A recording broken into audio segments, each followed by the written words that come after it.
Hola, bienvenidos nuevamente aquí a otro capítulo de Ventana al Misterio con entrevistas que ustedes han pedido, que les gusta, porque aquí pues traemos a los investigadores y a las personas que saben de misterio, que llevan años haciendo esto, personas a las cuales admiro y con las que he tenido la oportunidad de trabajar.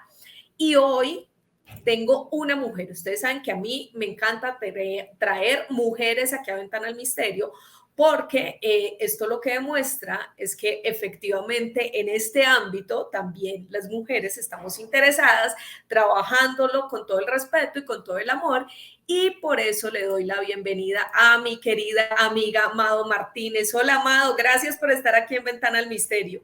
Un placer, como siempre. Gracias a ti por invitarme a tu programa. Es un placer estar aquí contigo, Joana. Sabes que la admiración es mutua. Gracias, Mado. Hoy vamos a estar aquí para hablar de tus libros. Tú eres escritora, has trabajado en diferentes medios de comunicación en España precisamente con todo este tema del misterio, eres antropóloga, pero hoy quiero que nos enfoquemos en Colombia Sobrenatural, porque es un libro que además tiene ya 3 versiones, como ustedes lo pueden ver aquí en la imagen de apoyo. Y para quienes de pronto no se han acercado a tus libros y a este en especial, ¿qué es Colombia Sobrenatural y de dónde sale la idea de que una española escriba sobre nuestro país? Uy, es que esa pregunta me la han hecho muchas veces como que, ¿cómo una española escribe sobre Colombia? Cliché, cliché.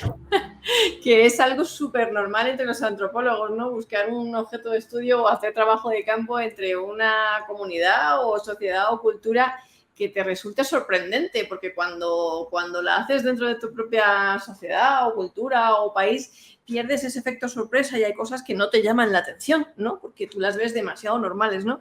Hay una conversación entre antropólogos que uno le decía al otro que, bueno, un antropólogo oriental le decía a un antropólogo occidental, no, ¿tú qué vas a estudiar? Y el otro le decía, no, pues es que a mí me parece muy interesante tu creencia en los espíritus, cómo tu sociedad los lleva, los carga, los lleva consigo, los huesecitos en la maleta, convive con sus ancestros de esa manera. Y el otro le decía, bueno, yo es que a mí lo que me parece interesante es cómo vuestra sociedad, vuestra cultura no creéis en los espíritus, ¿no? Y un poquito así por empezar y abrir boca con este tema, no significa que en España no haya leyenda, folclore y que no haya cuentos de brujas, ni de espantos, ni casos sobrenaturales o paranormales dentro de las anécdotas y la literatura y el periodismo del misterio, porque sí que lo hay, pero lo cierto es que la primera vez que yo vine a Colombia me quedé fascinada y enamorada por todo el patrimonio oral increíble que tiene este país en temas relacionados con el misterio que no se habían divulgado, ¿no? Y una manera de devolverle a los colombianos ese regalo que me hicieron a mí contándomelo, todas esas historias que yo ahí puse la oreja, soy una gran escucha. Me encanta que me cuenten todas esas historias. Una manera de devolverse a los colombianos era publicarlas, divulgarlas y conservar y preservar ese patrimonio oral, porque si no lo conservamos, no lo documentamos, no lo recogemos, no entrevistamos, no acudimos a pie de testimonio, eso se pierde y es una lástima. Así es, Mado, pero contémosle un poquito a las personas también, porque hay 3 libros de Colombia Sobrenatural. ¿Qué encontramos en el primero? ¿Qué encontramos en el segundo? Y el último, que es espectacular. Si quieres, yo ese lo cuento, aquí lo tengo, que es como una actualización. Aquí tengo Marcapáginas. mi marcapáginas para saber en dónde iba. Porque realmente las historias que hay son muy interesantes. Este es el último libro, pero este libro tiene una actualización muy chévere y además aquí ustedes lo que pueden encontrar es una cosa, pero súper tecnológica. Miren esto. A ver si lo Códigos acerco. QR. Ahí está. Ajá.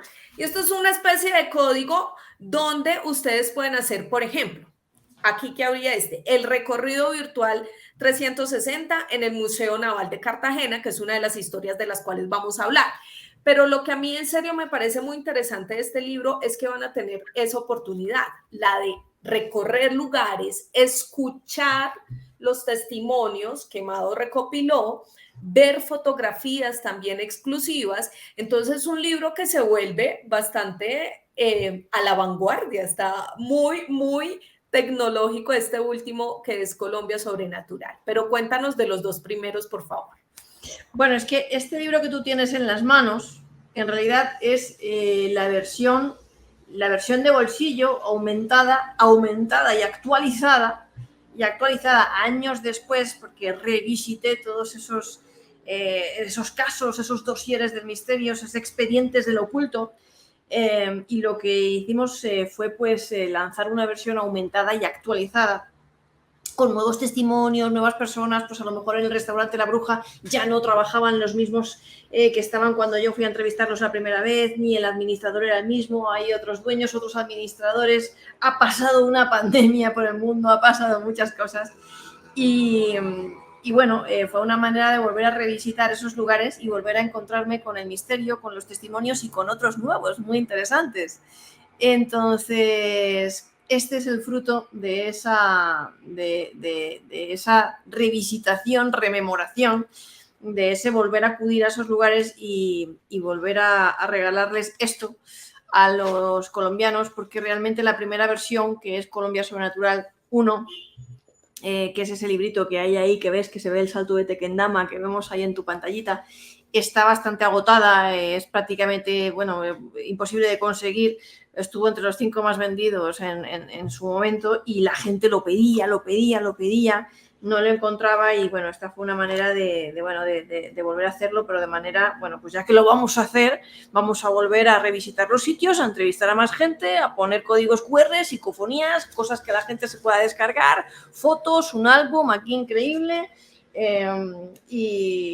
y que vean un poquito ahí cómo se hace el mundo del misterio, ¿no? Cómo es la vida de un reportero del misterio, cuál es el pie de foto, a qué lugares hemos asistido, a qué megrotecas hemos acudido, ¿no? Qué es lo que hemos hecho para averiguar, investigar todos esos casos. Y este que tú mencionabas, sí, Colombia Sobrenatural 2, fue la continuación de Colombia Sobrenatural 1.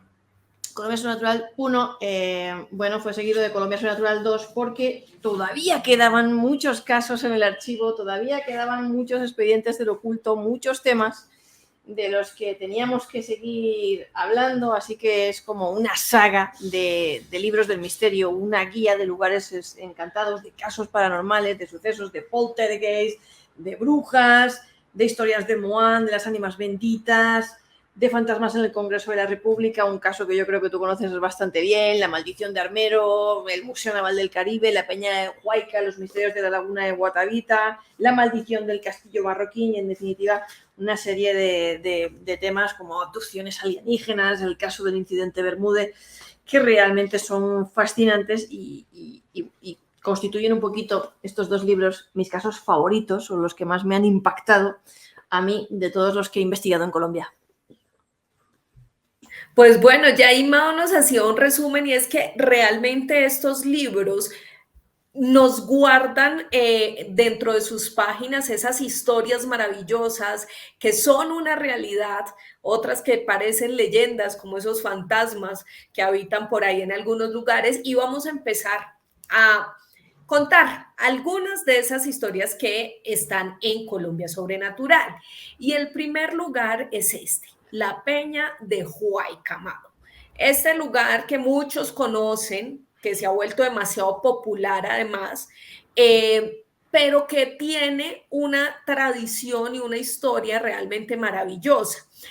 A mí me causa un poquito de tristeza que muchas personas estén utilizando este lugar para sacar dinero, para engañar a otras personas, porque realmente la peña tiene, como les decía, una historia, una tradición muy importante desde siglos anteriores.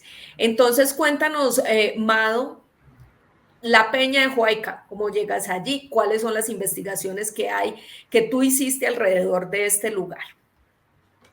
Pues la verdad es que Tenjo es un lugar maravilloso, no solamente por la serranía, la Peña del Huayca, que es un lugar absolutamente fascinante bueno, pues para perderse entre sus parajes y conocer a sus gentes que son hospitalarias y maravillosas, sino que además tiene un patrimonio muy desconocido, porque quizás el más conocido dentro de nuestro mundo es el de la Peña del Huayca, las historias de alienígenas, de extraterrestres, las luces extrañas, pero la verdad es que Tenjo tiene unas cuevas alucinantes, un pasado prehistórico prácticamente, un pasado de petroglifos, de pinturas, de antiguas cuevas donde los chiquis hacían sus rituales de iniciación, nuestros antepasados indígenas realizaban allí, llevaban a cabo una serie de rituales de iniciación muy relacionados con el mundo de las cuevas. En realidad, si damos un paseo alrededor del mundo,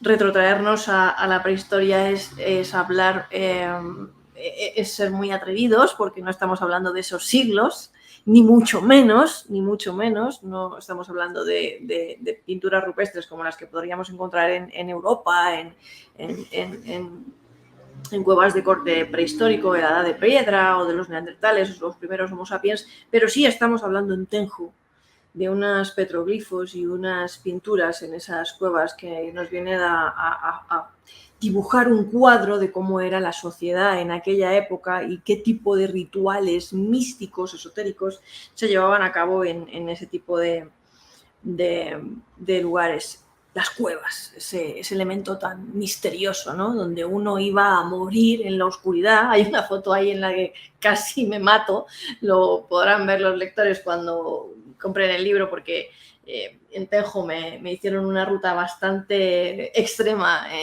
por esas cuevas.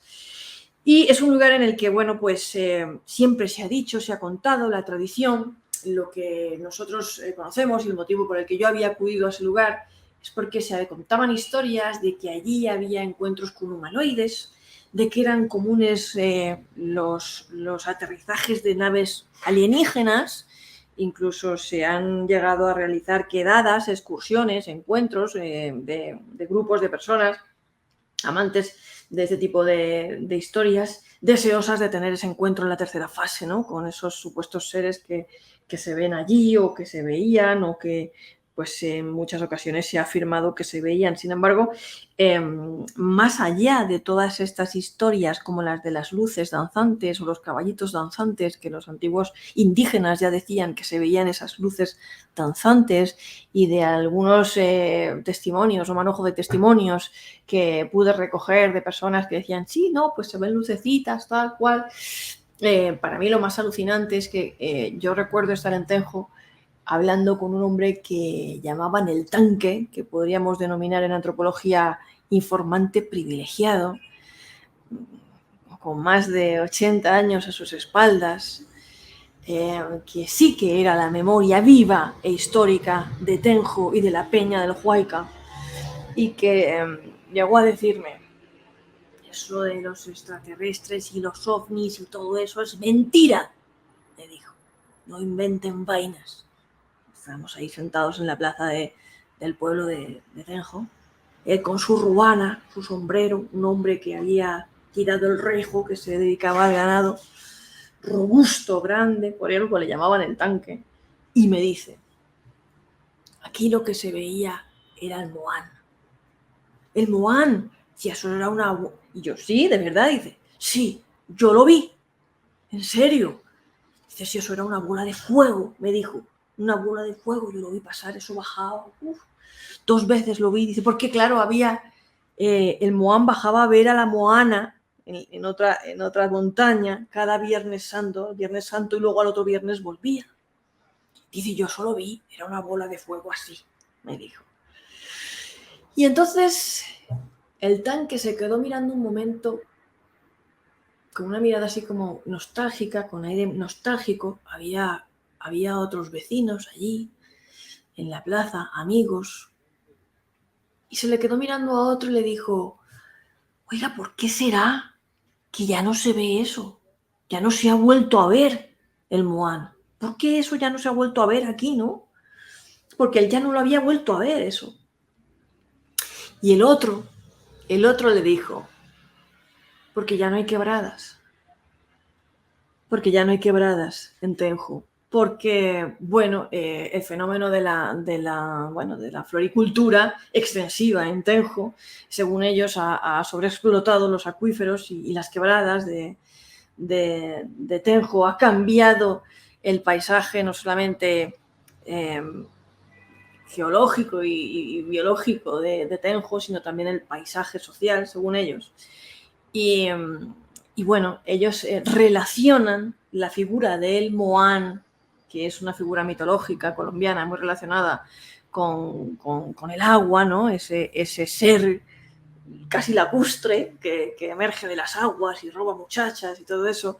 Ellos relacionan la figura del Moán con el agua y piensan que ya no se ve eso, ya no se ve esa bola de fuego, ya no se ve el Moán que él vio, porque ya no hay quebradas, ¿no?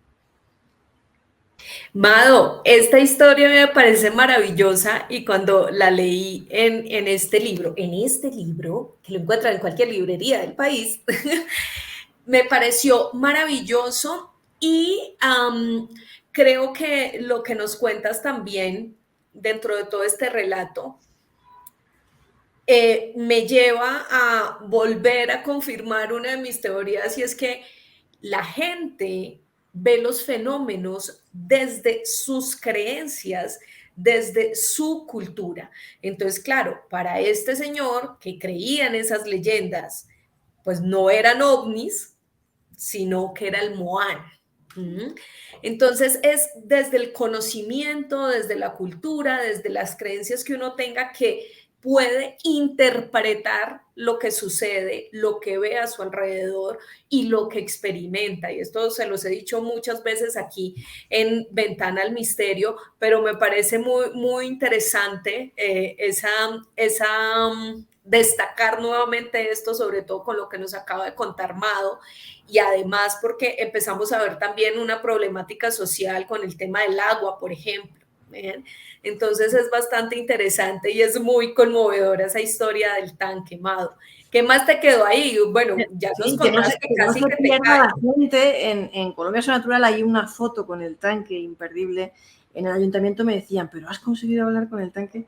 Y además hay un código QR al relato del tanque, al relato vivo de él con su voz contándomelo. O sea que eso es un tesoro, eso es memoria viva, eso realmente es un tesoro y escuchar la historia de sus labios es increíble. A mí se me ponen los pelos de punta escuchándolo, es estremecedor y conmovedor al mismo tiempo. Sí, así es. Bueno, vamos a pasar a otro lugar. Esta vez nos vamos para el Caribe colombiano, al Museo Naval del Caribe, porque allí las historias sobre espectros, fantasmas, sombras, es lo que más se mueve en este lugar. ¿Cómo es esta historia del Museo Naval, Mado? Bueno, es que el Museo Naval del Caribe tiene su pasado. Cartagena de Indias ya de por sí, que es donde está el Museo Naval del Caribe, es una ciudad fortificada con miles de leyendas, con mucha historia, con esas murallas viendo venir los ataques piratas con Blas de Lezo, ¿no? Ganando esa batalla contra la flota británica y maldiciendo, ¿no? Y maldiciendo los ingleses a Blas de Lezo, ¿no? Ahí mientras imaginamos a ese hombre con su parche tuerto, cojo, ya que no le cabían ya más cicatrices, ¿no?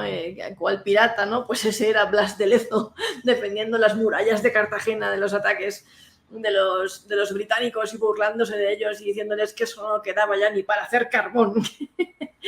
pues bueno, es una ciudad llena de historia, yo creo que trágica, porque ha visto muchas guerras, mucha sangre, muchas batallas, porque esas murallas fueron construidas con la sangre, sudor y lágrimas de los esclavos. Es así.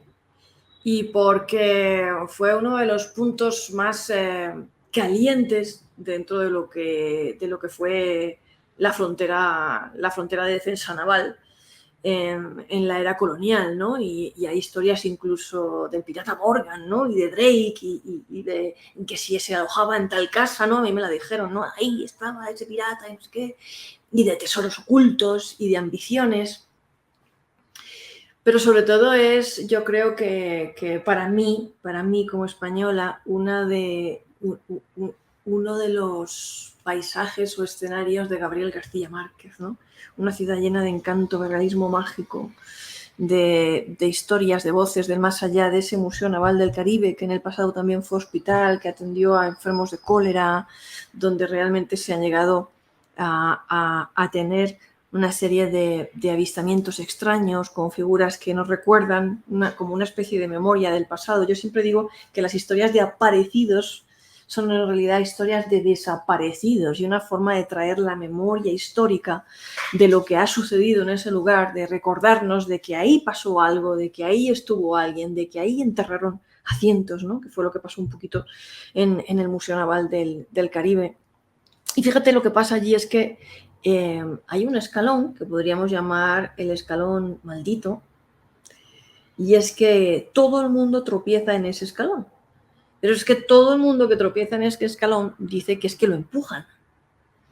Algunos dicen que la mano que los empuja, la mano invisible que nos empuja, no es tan invisible, porque a veces se ha dejado ver, a veces en forma de un hombre de color grande, otras veces con otro tipo de descripción.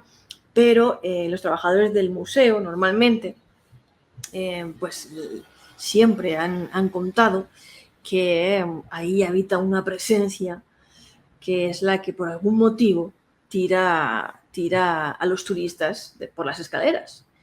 Y la preocupación fue tanta que llegaron a poner una cámara de vigilancia justo en ese escalón en el que la gente tropezaba. ¿Por qué? Porque un día pues ya el curador del museo había visto como una de las mujeres que llevaba un bebé en brazos había caído y le había parecido ya como el sumum, ¿no? Es decir, es que si hay aquí alguien que está empujando, no tiene piedad, ¿no?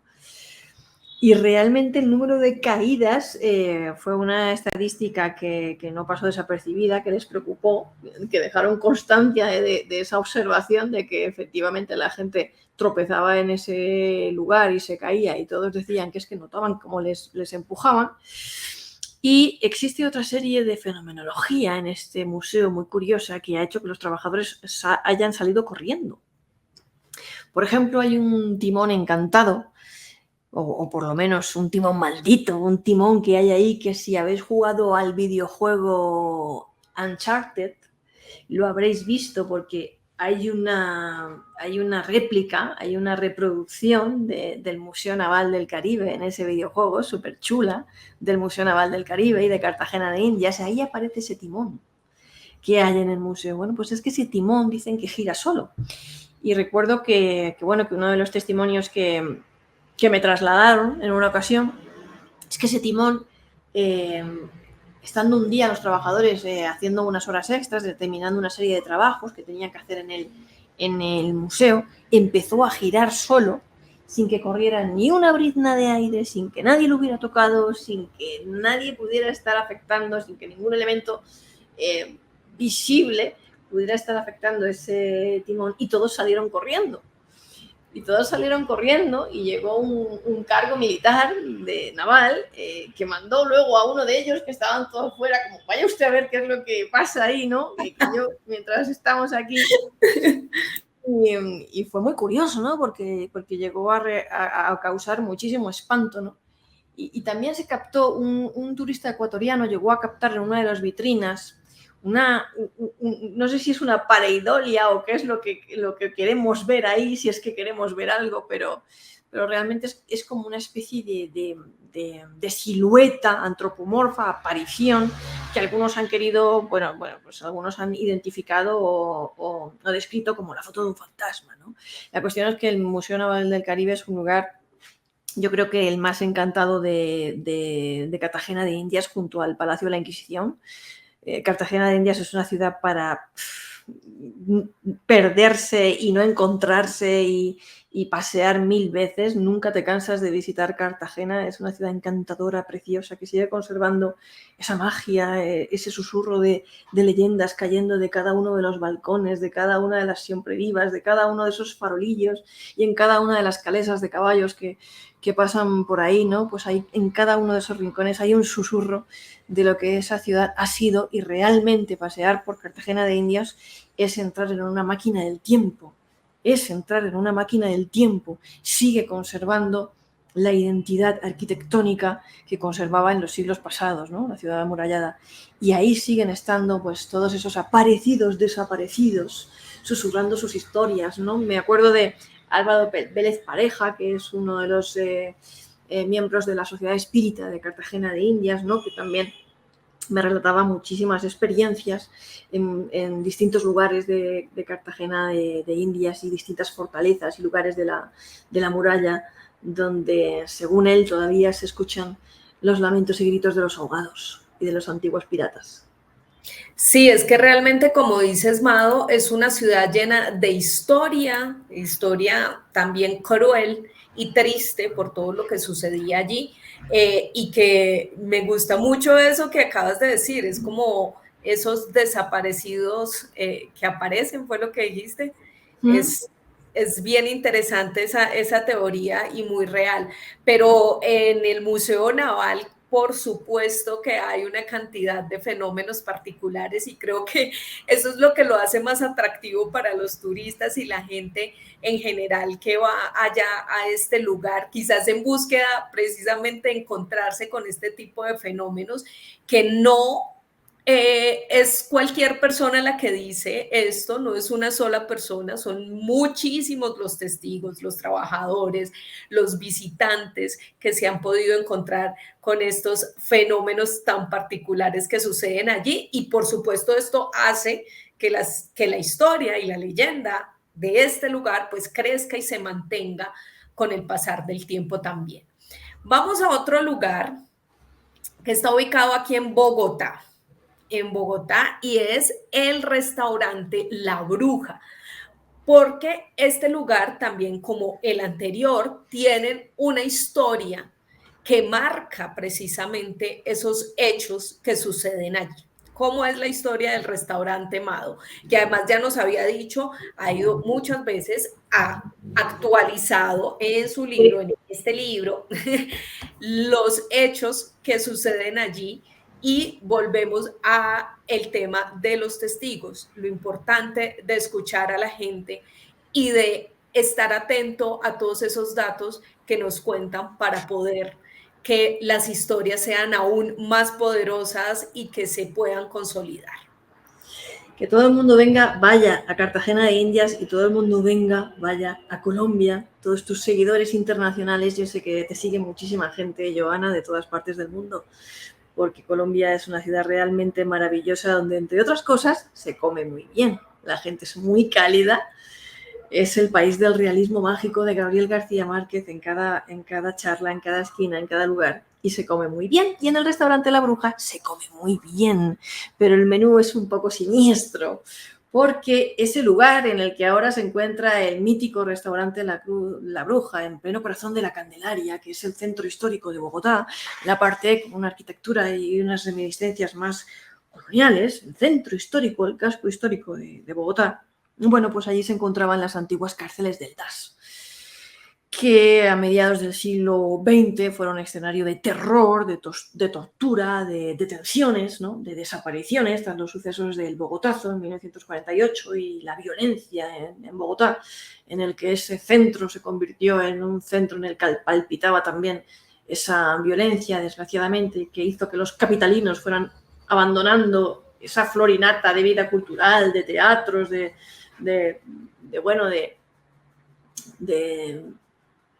cumbre y de puntos álgidos y de excelsior de la cultura, que fueran abandonando ese centro y se fueran trasladando a otros puntos, a las afueras de la ciudad, huyendo de ese terror. Bueno, pues allí, en esas antiguas cárceles del DAS, cuenta la leyenda que una madre buscaba a su hijo porque pensaba que lo tenían allí encerrado, y que todos los días iba intentando que los que estaban allí, los policías, los militares, la dejaran entrar. Hay diferentes versiones, algunas dicen que ella les llevaba unas comidas, unos brebajes para engañarlos, para intentar que la dejaran entrar. Otros que realmente se apiadaron de ella, ¿no?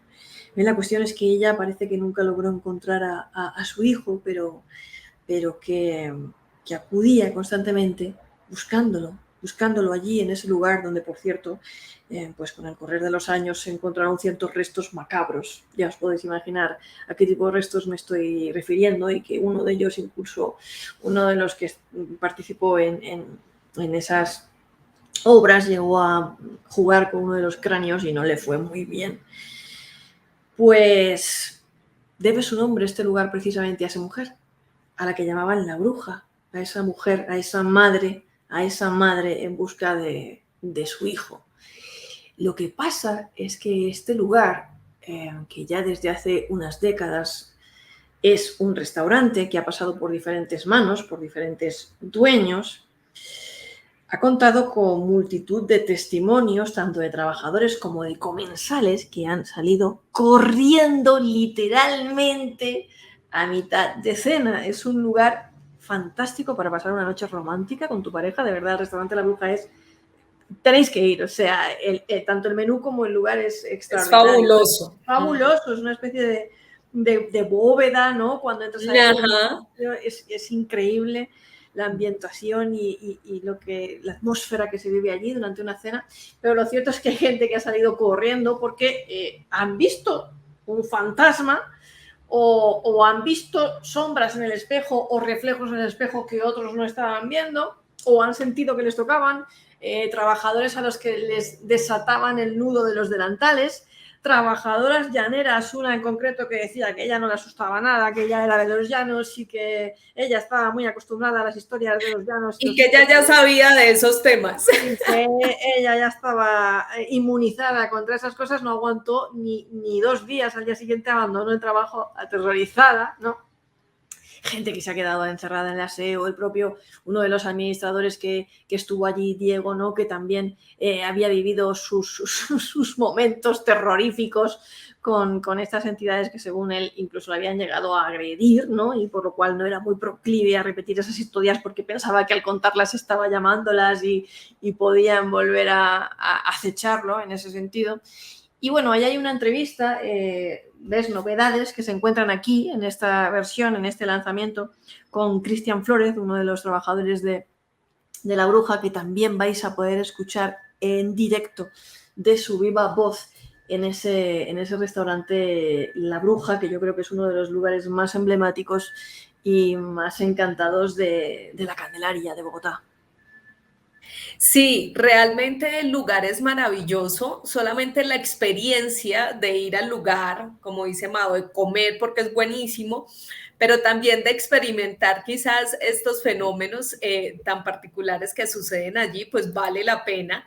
Y aquí volvemos a analizar un poco eso de que los lugares guardan de alguna manera la energía dependiendo de los hechos que hayan sucedido ahí. Mado nos hizo, por supuesto, un resumen bastante interesante y claro de precisamente por qué ese lugar podría de alguna manera tener esos hechos que suceden ahí, esos fenómenos, como quieran llamarlos, poltergeist, paranormales, misteriosos, como ustedes quieran llamarlos, pero realmente es que parece que esa energía se hubiera quedado impregnada en ese lugar que marcó la historia de Bogotá.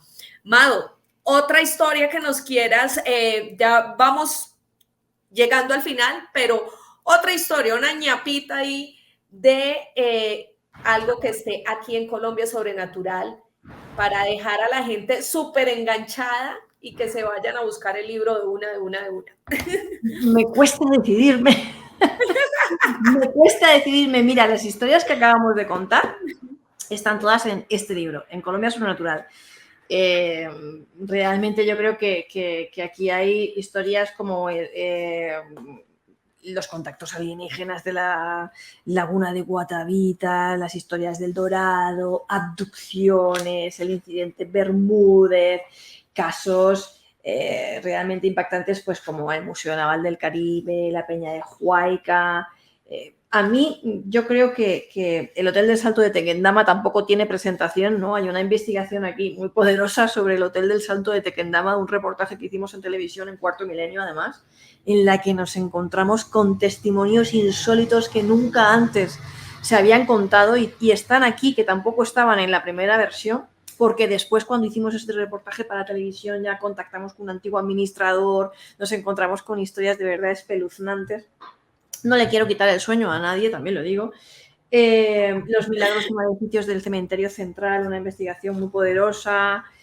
Pero fíjate, en Colombia Sobrenatural 2 es que hay casos que también me enamoran, realmente me enamoran, y la palabra es me enamoran. Por ejemplo, el del duende rumbero de Barranquilla, uno de los casos poltergeist que a mí más gracia me hacen, pero hay otros realmente estremecedores y otros conmovedores, ¿no?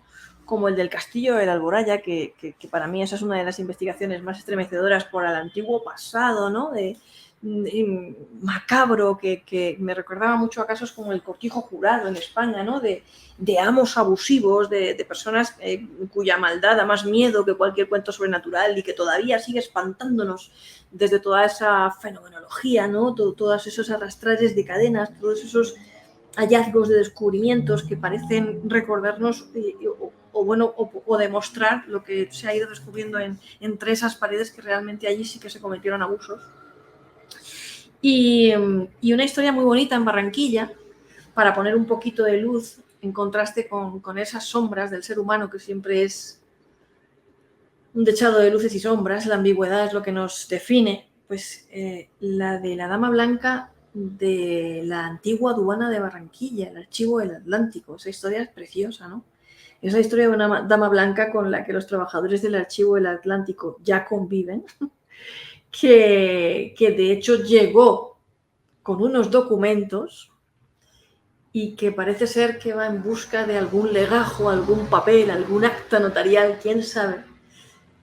Pero definitivamente llegó con esos documentos a la que varios trabajadores han visto, definen como una dama blanca, incluso personas que viven en los aledaños del museo. Esa es una historia imperdible, es preciosa. Tengo aquí todo el relato, todo el testimonio del encargado del museo de la antigua aduana del Archivo del Atlántico del Barranquilla. Esa historia a mí me enamora, me parece súper romántica, además muy bonita. Para dar un poquito de contraste con la otra, como te comentaba, del Castillo del Alboraya, que esa es muy escalofriante. Luego tenemos aquí también casos como el del Patrón del Mal, de Pablo Escobar, la Catedral, ¿no? La Catedral, todas esas historias, el testimonio, el relato, la entrevista que mantuve, que tenemos ahí con esos entes monacales más vivos que muertos, ¿no? Que convivieron con otra serie de entes. Que realmente pues sigue levantando un poquito siempre la memoria del pasado, ¿no? Y quizás, aparte de los fantasmas del Congreso de la República, las historias del Moán, las brujas de Colombia, siempre alucinantes esos testimonios de brujas, a mí me siguen volando la cabeza. Quizás aparte también de la maldición de Armero y de los fantasmas de Armero, de todos esos relatos que siempre estamos contando, de aparecidos que en realidad son desaparecidos, y de la memoria histórica. Yo siempre digo que los fantasmas siempre tienen algo que decir, pero sobre todo eres tú el que tiene algo que escuchar o algo que necesitas escuchar, ¿no? Pues creo que hay aquí un caso del que hicimos una amplia investigación, que fue el de los rezados, los soldados sobrenaturales. Y aquí hay casos realmente impactantes sobre el terror de la guerra, el terror del conflicto, el terror de la violencia, y cómo uno se conjura, se cierra, se reza, se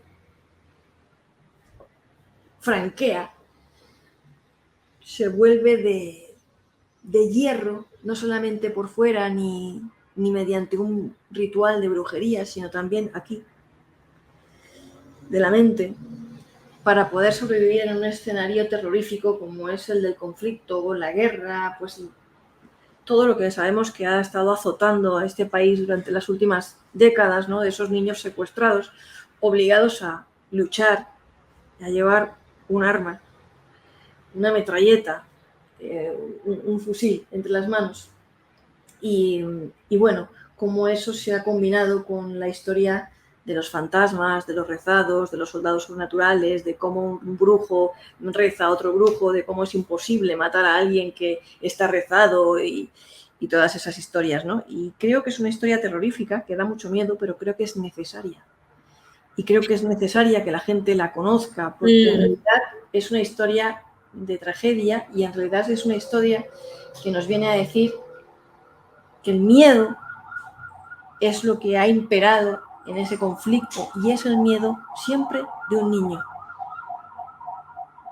Sí, Mado, me acabas de acordar que hace rato prometí hacer un video sobre los rezados porque es una historia maravillosa que, como tú decías, marca todo el escenario de la guerra que hemos vivido en este país y que tiene una cantidad de matices impresionante, que realmente es muy, muy, muy fuerte. Entonces, gracias por recordármelo y seguramente más adelante haremos un programa solo de los rezados porque hay muchas cosas que analizar ahí dentro de ese contexto. Es que, Joana, lo más terrorífico de un rezado, de un testimonio, estudiar del caso de los rezados, los soldados sobrenaturales, no es que te digan yo le daba balazos y no se moría, ¿no? O yo podía convertirme o hacerme invisible porque estaba rezado, o le debía 3.000 almas al diablo y tenía que matar porque si no, el diablo venía por mí. Lo más terrorífico de todos esos testimonios no es eso. Lo más terrorífico es el motivo por el que se rezaban. Y siempre es el miedo. Claro, claramente, para poder sobrevivir. El motivo era soportar, siempre es soportar ese miedo porque tú eres un niño. O como decir, no, es que iban a pecho descubierto y porque estaban rezados. No, es que si te escondías, te mataban a ti por desertar. Tal cual, es sobrevivir en una guerra, tratar de protegerse de cualquier manera para sobrevivir en una situación tan terrible como es esa. Bueno, Mado, redes sociales, ¿cómo pueden encontrar estos libros? Ya nos dijiste que hay el primero sí está agotado, pero los otros dos es más fácil conseguirlos en cualquier librería, por redes. ¿Cómo lo obtenemos? Pues es que el primero da igual, porque si tienes tienes el primero más punto plus, porque es la versión actualizada, aumentada, añadida con un montón de testimonios, de códigos QR, de audios. Si no tienes el primero y tienes tienes el primero plus. Y el segundo es este.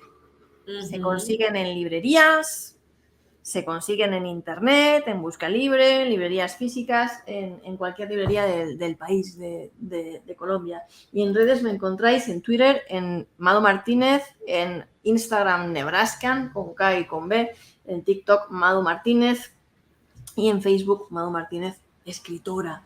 Yo siempre estoy deseando escuchar de los oyentes, de la audiencia, de los seguidores, de los lectores. Muchos a veces me cuentan sus historias, vienen a contarme sus historias o a contarme lo que les ha parecido, qué tal relato les ha parecido, les ha recordado a otra cosa. Y yo siempre estoy encantada de estar en contacto con los seguidores. Bueno, pues ya saben, para que la sigan en todas sus redes sociales. Muchas gracias, Mado, por estar aquí. A ustedes, gracias por conectarse con este video. Por favor, dejen sus comentarios si les gustó, si quieren escuchar otra de las historias que Mado nos ha dado ahí un pincelazo sobre ellas. Busquen sus libros porque realmente son maravillosos, síganla en redes y por supuesto dedito arriba a este video. Nosotros nos vemos en una próxima ocasión. Por hoy cerramos esta ventana al misterio.